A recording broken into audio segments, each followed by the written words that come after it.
अच्छा, सुना आपने, कहा जाता है, आपने भी सुना होगा कि जी जो बात दिल से निकलती है वो असर भी रखती है। ज़बान और चेहरे के जो तासुरात हैं वो आपस में मिलने लगते हैं। लेकिन शायद खाना बासी साहब जो कहानी सुना रहे थे उससे साफ लग रहा था ना कि वो शहबाज शरीफ साहब के हवाले से जो कुछ कह रहे हैं दिल से नहीं कह रहे, क्योंकि चेहरा और तासुरात अल्फाज का साथ नहीं दे रहे थे। अब शहबाज शरीफ साहब बिल्कुल पाकिस्तान जिंदाबाद का नारा लगा सकते हैं। शाहिद खान अब्बासी साहब को ये बताने की ज़रूरत नहीं है ना, यकीनी तौर पे शहबाज शरीफ साहब भी वतन से उतनी मोहब्बत करते हैं जितनी हम सब करते हैं। लेकिन शाहिद खान अब्बासी साहब का ये कहना कि जी शहबाज शरीफ साहब से वोट को इज्जत दो का नारा भी लगवा सकते हैं, तो मेरे ख्याल से शाहिद खान अब्बासी साहब ये थोड़ा ज़्यादा कह गए।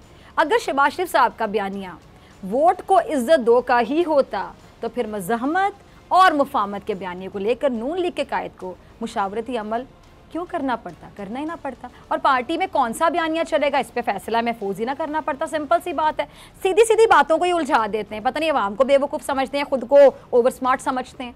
अच्छा, अब आगे चलते हैं नाज़रीन। अब खबर है क्या घर में कि पार्टी में कौन सा बयानिया चलेगा इस पे नवाज शरीफ साहब ने अपना फैसला महफूज कर लिया और ये फैसला आइंदा चंद दिनों में नून लीग की पार्टी की आदत के सामने सुना दिया जाएगा। अब नून लीग के कायद के हाथ में पार्टी की कमान है, इसलिए वो कुछ भी फैसला करने का इख्तियार रखते हैं। वो अक्सरियत की राय को वीटो भी कर सकते हैं और अकलियत की बात भी मान सकते हैं।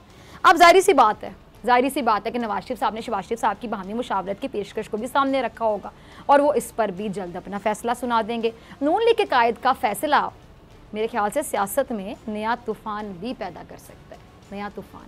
और शहबाज शरीफ साहब के लिए भी कोई मुश्किल भी खड़ी हो सकती है, कुछ भी हो सकता है।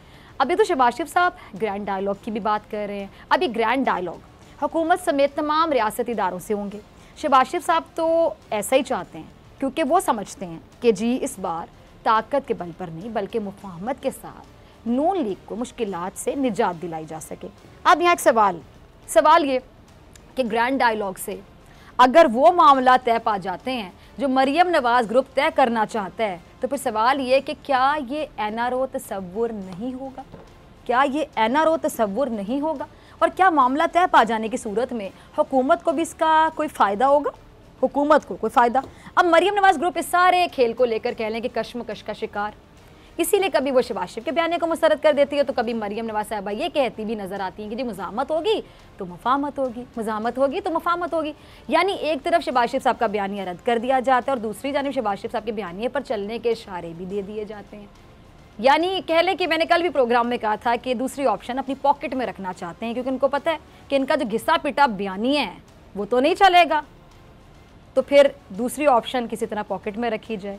अब शाहिद खान अब्बासी साहब वो तो यही कह रहे हैं कि जी इस वक्त नून लीग का जो बयानिया है वोट को इज्जत दो का बयानिया है, और कल तक ये भी कहा जाता रहा कि नून लीग ने दोनों बयानिए को अपनी स्ट्रैटेजी का या हिकमत अमली का हिस्सा बना लिया। अब इससे एक बात क्लियर है, साफ जाहिर होता है कि नून लीग कन्फ्यूजन की सियासत करी, कन्फ्यूज।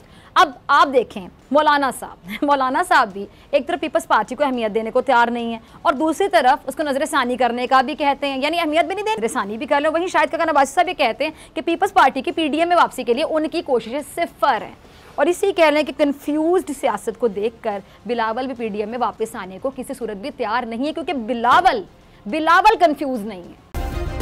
सब्सक्राइब करें और बेल दबाएं ताकि कोई खबर रह न जाए।